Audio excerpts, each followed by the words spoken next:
Berikutnya, saudara, konser di alun-alun Kota Bangkalan, Jawa Timur seketika berubah riuh setelah puluhan penonton kecopetan ponsel. Mereka pun berbondong-bondong mendatangi Mapolres Bangkalan untuk melapor.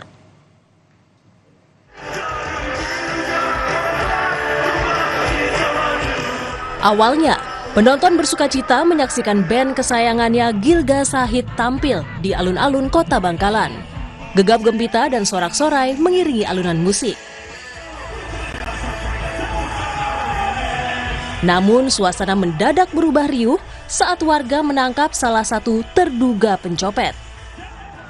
Pelaku yang sempat menjadi bulan-bulanan masa diamankan ke Mapolres Bangkalan. Konser belum juga usai, tetapi puluhan penonton berdatangan ke Mapolres Bangkalan. Sekitar 70 orang kehilangan ponsel. Bahkan jumlah korban terus berdatangan hingga dini hari.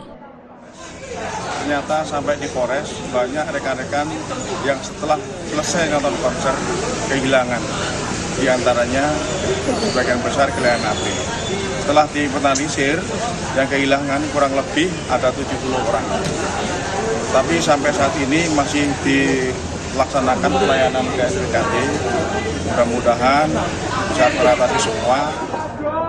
Salah seorang penonton yang menjadi korban menyatakan baru sadar ponselnya juga hilang setelah ada penonton lain berteriak kecopetan. Mereka menduga pelaku berjumlah banyak.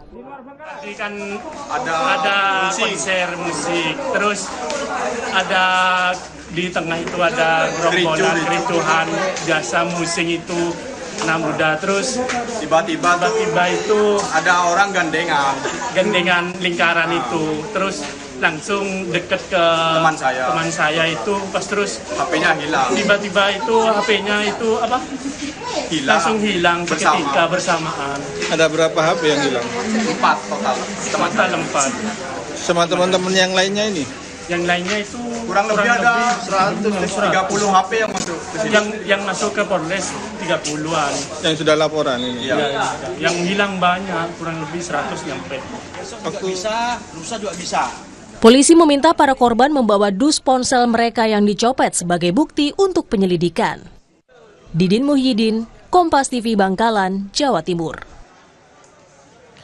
Saudara, diduga berawal dari tawuran, kebakaran terjadi pada sebuah ataupun sejumlah rumah di kawasan Kampung Bahari, Tanjung Priok, Jakarta Utara. Menurut warga, api berasal dari petasan yang dilempar oleh pelaku tawuran.